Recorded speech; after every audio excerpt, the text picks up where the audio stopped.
Have you ever felt like something was missing in the story you've been told? Like there was a page torn out of your faith, a chapter skipped, a voice silenced. We've all read the beginning. Genesis tells us how Adam and Eve were formed, how they walked with God, how they fell. But then, just like that, they're gone, exiled. The gate to Eden slams shut. And the next thing we know, Cain and Abel are offering sacrifices. But what happened in between? What did Adam and Eve face outside the garden beyond the reach of paradise? What did they see, feel, and fight?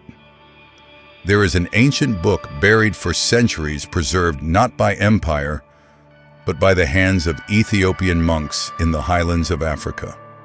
A book hidden from the canon, forgotten by the West, but never forgotten by heaven. It's called The Conflict of Adam and Eve with Satan. And what it reveals is not myth or legend. It is a testimony of survival of spiritual warfare, of the relentless battle between good and evil that didn't end in Eden, it began there. Genesis records that God placed cherubim at the east of the garden and a flaming sword to guard the way to the tree of life. But the sword wasn't just to keep Adam and Eve out, it was to keep something else from coming in. What if exile was not the end of the story, but the beginning of a war? A war for humanity's soul, for identity, for destiny. And what if that war is still being fought inside you? Every one of us has known that wilderness, that ache of being far from God, far from peace, far from the life we were meant to live. We've wept in caves of silence, struggled in the shadows, and wondered if we were ever truly seen. But what if the key to understanding that ache, that battle, that sacred longing, was sealed away for generations? Stay with me, because we are going back to where it all began. To a forgotten moment between the garden and the grave. A moment that may just change how you see everything, from the enemy you face to the God who never left. Hit subscribe to walk with us on this journey. Like this video if your spirit is ready to awaken. And comment 777 if you believe that not every truth was meant to stay buried. What happens next was never meant to be forgotten. Eden was only the beginning. The real war started after the fall. Genesis tells us that God drove Adam and Eve out of the garden and placed cherubim to guard the way back. And then, silence. A narrative gap. A mystery. What did life really look like on the other side of paradise? The book of Adam and Eve, preserved for centuries in Ethiopia, picks up where Genesis pauses. And it opens not with recovery or relief, but with anguish. The moment Adam and Eve step outside the gates of Eden, they don't find a new beginning. They find desolation, cold, unfamiliar, empty terrain, a landscape stripped of divine light. No trees of life, no river of God, only rock, dry earth, and silence. The first thing they encounter isn't a home, it's a cave, a hollowed-out tomb-like shelter that the text calls the Cave of Treasures. But for Adam, it feels like death. Standing at its mouth, he looks back toward the garden and weeps. What is this cave compared to the garden? What is this rock compared to the trees of Eden? That cry, one of grief, confusion, and spiritual exile, echoes through the human story. It's not just Adam's voice. It's ours. Have you ever stood in a moment of your life where the beauty you once knew was gone, where you remembered peace but couldn't feel it anymore, where you questioned if God's presence would ever return? Adam's exile wasn't only physical, it was spiritual. He had known what it meant to walk with God. Now he was outside the gates, outside the presence, and for the first time in creation, a man was learning what it meant to live with absence. But here's what most of us miss. The real battle didn't happen in Eden. It happened after. Outside, the garden stripped of glory under the weight of shame and separation, Adam and Eve were not just grieving, they were being hunted. Because the enemy that whispered in the garden was not finished. He had only just begun. And what happens next will shake the very way we see spiritual warfare. Because Satan wasn't satisfied with their fall.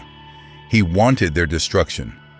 And what the ancient texts describe is terrifying. Let's keep going. Satan didn't stop at Eden, he intensified. In the popular imagination, the serpent disappears after Eden, as if his purpose ended the moment Adam and Eve were cast out. But the book of Adam and Eve tells a far more unsettling story. It reveals that the serpent's whisper was only the beginning. Once humanity fell, Satan didn't retreat. He intensified. Stripped of divine glory, vulnerable and afraid, Adam and Eve became targets in a spiritual war far more brutal than what took place beneath the tree. The text describes Satan unleashing one attack after another, not symbolic, but physical. He hurls massive stones at Adam and Eve in a fury of violence. He stirs up rivers to drown them, manipulates their hunger, tempts them with illusions, not to seduce them into sin, but to destroy them completely. Every tactic is designed to break their will, distort their trust in God, and sever their connection to their original purpose. This isn't mere temptation, it's spiritual assassination. One of the most chilling episodes comes when Satan and his fallen angels take on the appearance of beautiful, black-skinned women, radiant, alluring, rising from the riverbanks in a vision of grace. They sing to Adam and Eve, calling out with soft voices, promising joy, children fulfillment. Come be like us, they say.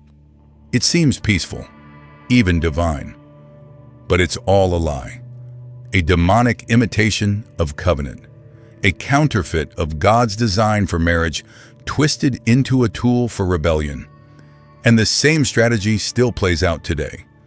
The enemy rarely shows up in ways that are obviously evil.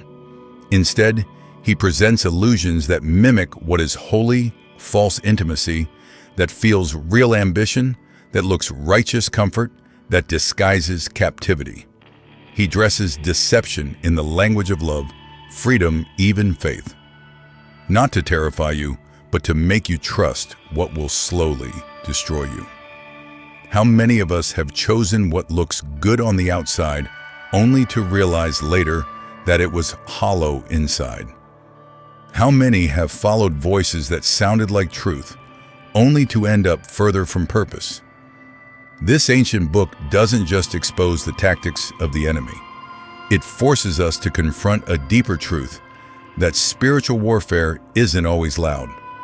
Sometimes it's quiet, familiar, even beautiful. That's what makes it so dangerous. But God had not abandoned Adam and Eve. Even in exile, he was preparing them for something sacred, something that couldn't be rushed or imitated. And before they could walk in covenant, they would have to walk through a season of waiting, a delay, a divine pause.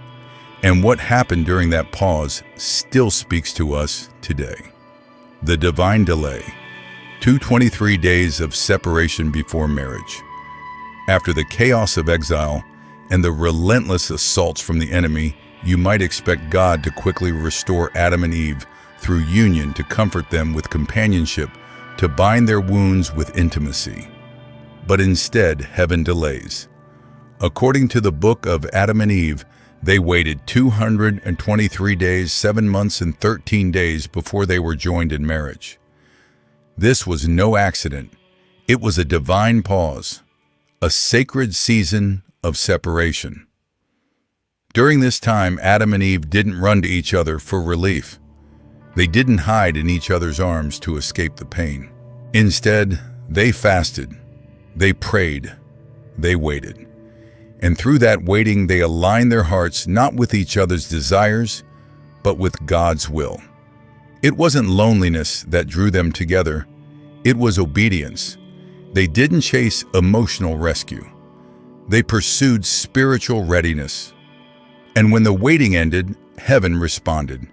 Angels descended bearing gifts, gold, frankincense, and myrrh.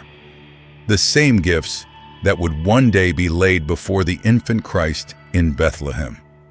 This was more than a marriage.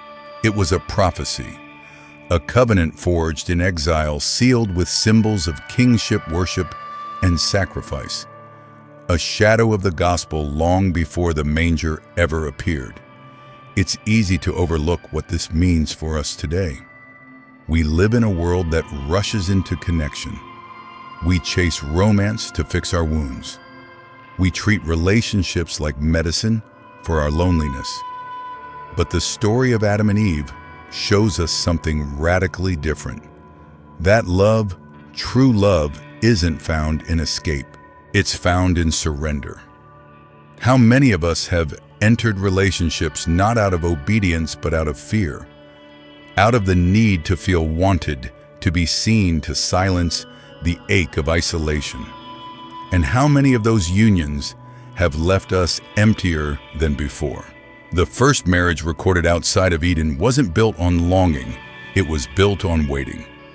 Waiting for God's voice, waiting for divine timing, waiting until love became covenant.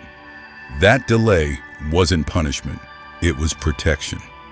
And maybe today someone watching this is still in that waiting place, in the cave, between longing and fulfillment.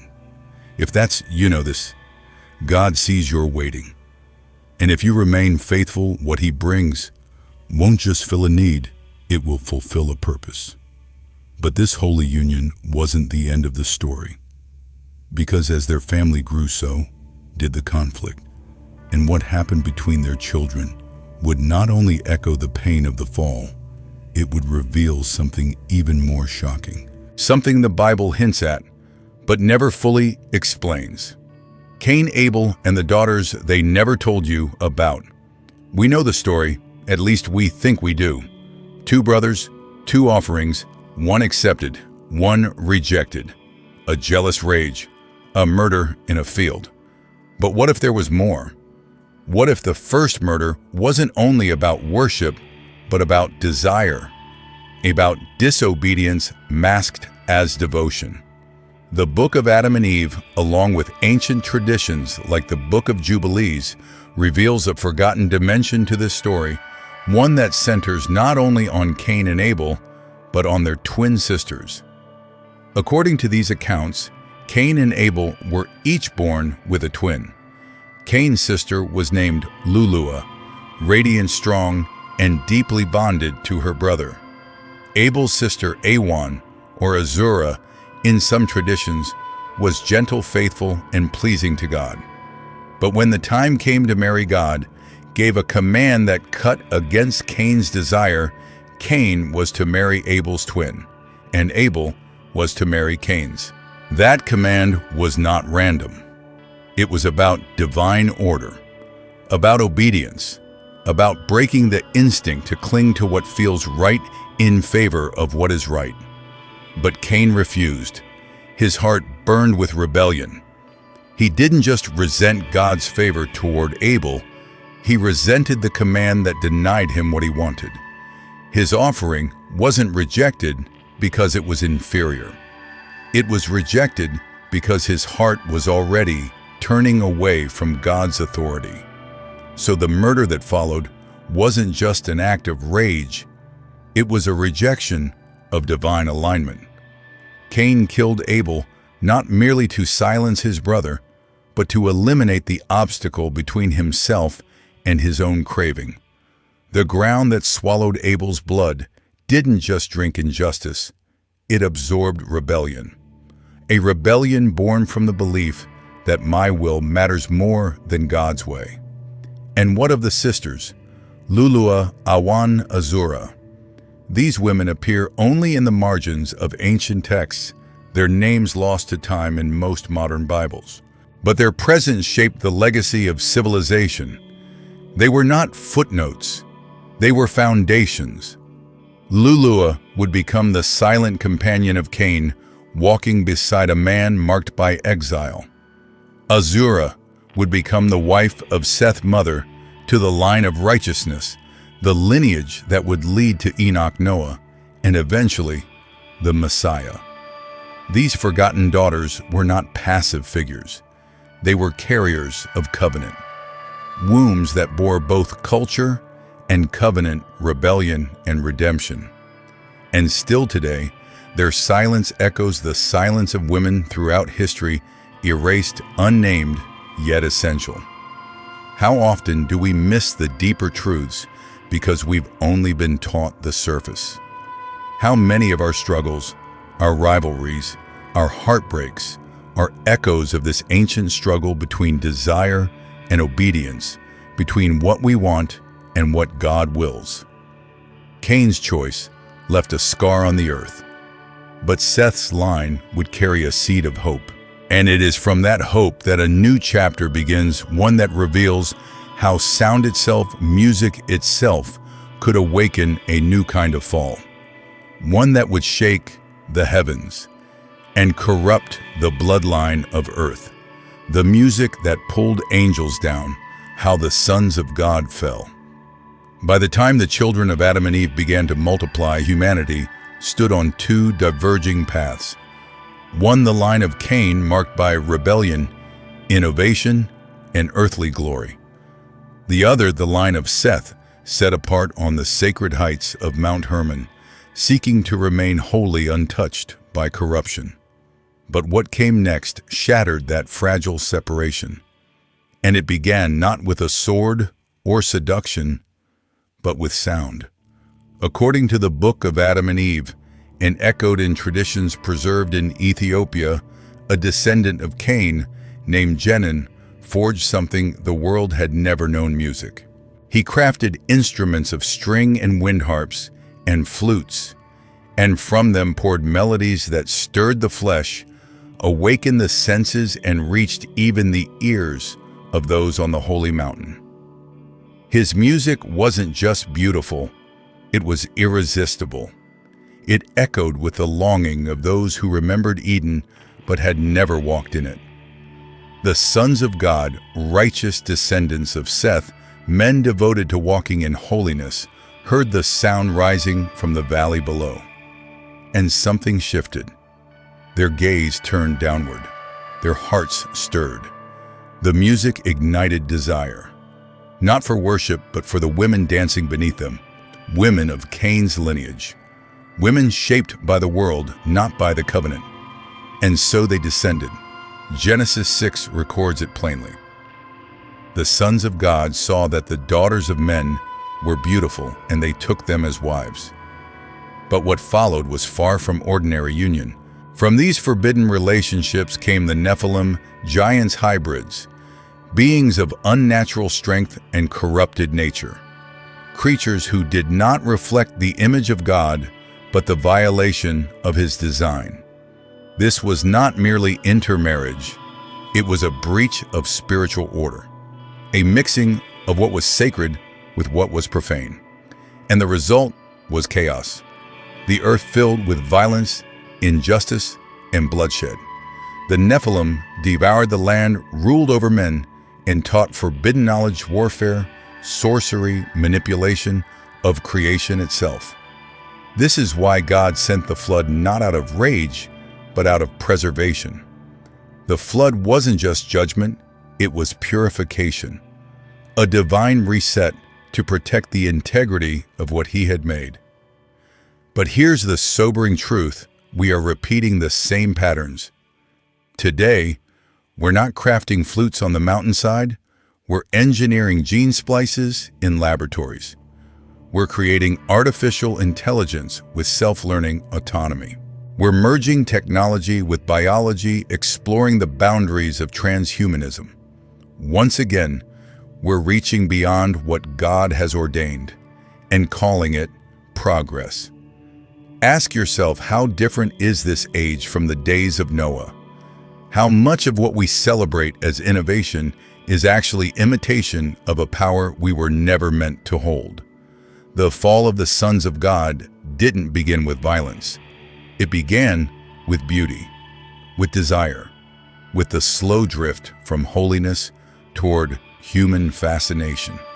And just like then, we are standing at a precipice, a generation once set apart, now drawn by the sound of the valley. But even as darkness spread, there were those who remembered, those who preserved what was sacred, not in vaults, but in mountains, not in Latin, but in Gaias. And what they kept hidden holds answers the world forgot. Let's uncover what empire tried to erase, the Bible that empire couldn't control, and why it was hidden. Long before the councils of Rome debated which books belonged in the Bible, long before Europe built cathedrals of stone, high in the mountains of Ethiopia, monks were preserving sacred texts that would never see a Western pulpit.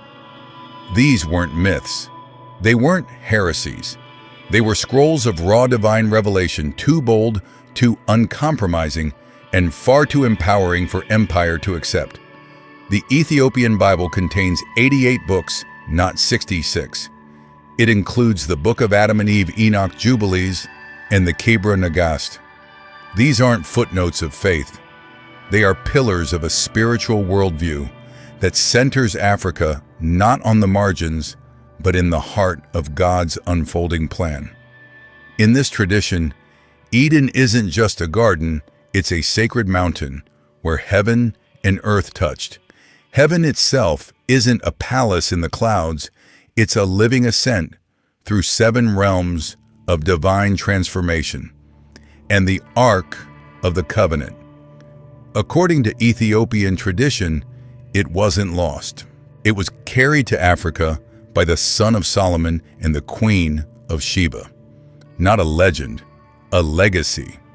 So why were these texts removed from the canon most of us know today? Because they were dangerous, not in doctrine, but in truth. They speak of a Messiah who isn't pale and passive, but brown-skinned and burning with holy fire. A Christ who doesn't uphold systems of control, but overturns tables of injustice. These books don't just tell stories, they dismantle structures. They don't reinforce empire, they expose it. And that is the very reason they were silenced. When Christianity became entangled with political power, a sanitized version of the faith emerged. One that was easier to manage, easier to weaponize, easier to export. But in doing so much of the fire, the mystery, the truth was lost, or more accurately hidden. But not everywhere. In Ethiopia, these stories survived, passed down through generations, protected through invasions, colonization, and erasure. Not because they were convenient, but because they were covenantal. Because they spoke directly to a people who had been told they were cursed when in fact they were chosen. To a people told they were outsiders when in truth they had always been central. And now, these books are resurfacing, not as curiosities, but as confirmations. Confirmations that the gospel didn't begin in Rome, that God's plan was never written in Latin, that before Christianity became a tool of empire, it was a revelation given to a people who walked with God long before Europe ever called his name. The question is, why was this truth hidden? And perhaps, more importantly, what does it say about you? Because when you realize these books weren't just erased, they were protected, you begin to ask a deeper question: what else have we forgotten? The answer begins at the very beginning, with the dust that formed us, with the light that shaped us, with the spark that still burns. And that spark is about to reignite. You were formed from light, and the spark is still in you. Genesis tells us that God formed man from the dust of the ground and breathed into his nostrils the breath of life. But the Ethiopian tradition offers a deeper glimpse into that moment, a vision not of ordinary soil, but of sacred substance gathered from the four corners of creation. From the east, soil filled with clarity and revelation. From the west, earth rich with reflection and wisdom. From the north, dust shaped by endurance and strength. And from the south, particles alive with love and divine warmth. This wasn't random dirt. It was cosmic earth prepared to hold the image of God.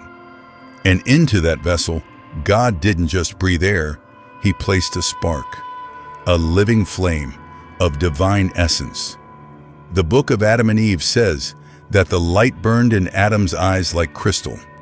Through it, he could see not just the visible world, but the eternal one. Past, future, the spiritual realm, it was all open to him. Angels marveled at the brilliance that radiated from the first man. But Eve's creation was no less glorious. According to the Ethiopian account, she was not taken from Adam's rib, but crafted from pure light, drawn from the morning stars, untouched by shadow since the dawn of time. She was not an afterthought. She was not secondary. She was equal, formed beside him, not beneath him. Her wisdom balanced his strength. Her intuition complemented his vision. Together, they were two reflections of the same divine image, and yet when they fell, that light dimmed. The divine spark didn't vanish, it flickered. Their eyes, once radiant with heavenly sight, grew clouded. No longer could they see the spiritual woven into the physical. No longer did they behold each other clothed in glory. They saw only skin, and for the first time they felt the weight of separation. But here's the truth. Religion often overlooks the spark was never extinguished. Even in exile, even in shame, even in the wilderness, that divine ember remained, hidden deep within the soul, waiting to be stirred. And it's still there, in you, in all of us. Have you ever felt it? That pull toward something more. That ache that no success, no relationship, no distraction can satisfy. That is the echo of Eden, the memory of light, the spark of your true design. Redemption, then, is not just about avoiding punishment or securing heaven. It's about remembering who you are. It's about fanning that divine spark until it burns again. Every act of justice you pursue, every moment you choose mercy over pride, every time you speak truth, when it would be easier to stay silent, you are rebuilding Eden. Not out there, in here. So many of us live with the lie that we are broken beyond repair, that our history defines our destiny, that exile is our identity. But the book of Adam and Eve tells a different story, one of divine design, hidden glory and light, waiting to return. In this light, it did not go out in history. It was carried forward, passed down. And one day it burst into flame again, not in a palace, but in a manger. Not in Rome, but in the land where black hands once cradled the child. Because the Messiah who came to restore us carried the same fire. And he still does. So what did this Messiah look like? And why has his true image been buried? The answer may shake the very foundations of what you've been told. The Black Messiah, the Lion of Judah, and the fire that still burns. The world has painted many pictures of Jesus. Soft eyes, pale skin, flowing brown hair, a peaceful figure who never raises his voice. A lamb, yes, but never the lion. A comforter, but never the disruptor. A Messiah made in the image of empire. But the Ethiopian tradition never accepted that portrait because their memory runs deeper. Their scriptures speak of a Savior who was not crafted for palaces or cathedrals, but born into a world of exile, raised in Africa, remembered in a tongue older than Latin or Greek. A Messiah whose fire was not diminished, by poverty, or by color, or by power, because his glory did not come from this world. Revelation 1:14-15 describes him clearly hair like wool feet, like burnished bronze, a voice like the roar of many waters. This was not poetic suggestion. It was prophetic identity. A man rooted in the dust of Judah, shaped by the same regions that cradled his ancestors, Abraham, Moses, Solomon. And yes, the Queen of Sheba. His story runs through Africa, not as a missionary project, but as a covenant promise. According to ancient Ethiopian texts, like the Kebra Nagast, Jesus' earthly lineage includes the union of Solomon and Sheba, whose son Menelik carried the Ark of the Covenant to Ethiopia. Their royal line, preserved for centuries, bears the title, the Lion of Judah, the same title given to Christ, which means that when the Messiah stepped into history, he carried more than divinity. He carried blood, Hebrew blood, African blood, royal blood. This is not about race, it's about restoration. Because the version of Jesus most of us were handed was edited, filtered to fit the needs of conquest, stripped of his roots to serve another kingdom. But the real Christ, the one remembered by those who never lost the fire, he is not tame. He is not silent. He does not stand beside systems of injustice. He flips their tables. He is not a tool of colonization. He is its undoing. And perhaps that is why the books were buried. Because a Messiah who breaks chains cannot be used to build them. A Christ who looks like the oppressed cannot be used to silence them. A gospel that begins in Africa cannot be contained by the boundaries of Rome. So ask yourself, what else have we been taught to forget? Because once you see Jesus as he truly is, burning with justice, crowned with purpose, walking with exiles, disrupting the comfort of the powerful, something shifts inside of you. You begin to see yourself not as the leftover of history, but as part of a sacred legacy. You begin to recognize the fire that still burns in your bones. And this fire, it isn't just here to comfort, it's here to awaken. And when it does, your eyes open to a bigger truth, one that stretches beyond earth into eternity. Because in the Ethiopian vision, heaven isn't just the end of the story, it's the beginning of becoming. Let's go there. 7 realms of heaven, Africa's vision of eternity. When most people think of heaven, they imagine golden streets, pearly gates, white robes, and an endless choir of praise. It's a vision passed down through centuries of Western tradition, clean, beautiful, but still static.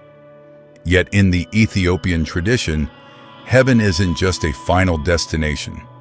It's a living journey, a divine ascent through 7 realms, each one drawing the soul deeper into the presence of God, not merely for rest, but for transformation. These realms are preserved through ancient Ethiopian texts and oral tradition passed down in the sacred language of Ge'ez. The journey begins in Sakai, the realm of awakening. Here, the soul breathes eternity for the first time. The burdens of mortality are lifted, and identity begins to return. This is where exile ends.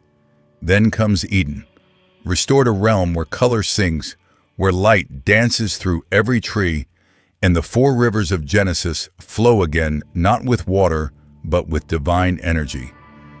In this place, you don't just remember Eden, you walk through it. From there, the soul enters Kayama, the realm of reflection. Here your life is unfolded, not to shame you, but to heal you. Every hidden thought, every motive of the heart, every moment you thought was meaningless is illuminated in the light of God's understanding. The next realm, Mahari, is the chamber of knowledge. It's here that you learn why every trial came, how every tear carried weight, and how every part of your story was woven into the sacred rhythm of time. You don't just receive answers, you encounter meaning. Then the journey moves to Baran, the realm of pure light. There are no shadows here, not because of the sun, but because God Himself is the light. Here every trace of fear, doubt, or sorrow is consumed in glory. You become transparent, nothing hidden, nothing lost. From that purity, the soul enters Mos, the place where desire and obedience become one. Worship is no longer something you do, it's something you are. Your will aligns perfectly with God's. Your identity and His purpose are no longer two paths. They are one. Finally comes the realm of oneness. In this highest realm, the soul is fully immersed in God. There is no more distance, no more longing, no more separation. It's not erasure, it's completion. You are still you, but fully restored, fully alive, fully united with the one who made you. This is the vision of heaven preserved in African memory, not a static reward for the righteous, but a cosmic transformation for the beloved. It's not about escaping the world. It's about becoming what you were always meant to be. It's not a place of luxury. It's a place of returning to light, to truth, to God. And maybe that's why this vision was buried. Because it speaks of sacred identity. It restores what empire erased. It whispers to the soul, you are not forgotten. You are on your way home. Now everything we've walked through Eden, the exile, the war, the light, the Messiah, and the fire brings us to a single burning question. Not just what happened, but what now? Let's bring it all together. Let's return to who we were. Let's return to the fire. What if you were never meant to just read the Bible, but to remember it? Not as a book of rules, but as a buried mirror reflecting who you truly are. Not just a witness to history, but a callback to your origin.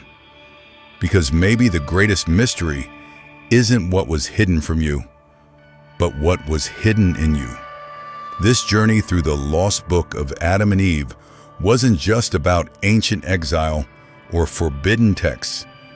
It was about the light that never left, the spark that still flickers beneath your pain, your questions, your silence. And perhaps now you sense it, that deep, holy ache. That feeling that something inside you remembers Eden even if you've never walked there. You are not cursed. You were not erased. You were formed in light. Your name was written before time, sealed in the breath of God. And even when systems tried to bury your story, heaven never stopped recording it. That's the truth empire couldn't kill. That's the flame still burning in your bones. So the real question isn't, what did Adam and Eve lose? It's this, what have you been carrying all along and didn't know it? If this truth stirred something in you, if a part of you feels like it's waking up, don't let it fade. Like this video, to let the algorithm carry this fire further. Share it so others can remember. And subscribe to join us for more lost revelations, because this is just the beginning. Thank you for walking this path. Thank you for listening, not just with your ears, but with your spirit. May the light that formed you rise again. May the fire of Eden find you. And may you walk from this day, not in fear, but in flame. Until next time, stay awakened, stay watching, and stay ready. God bless you.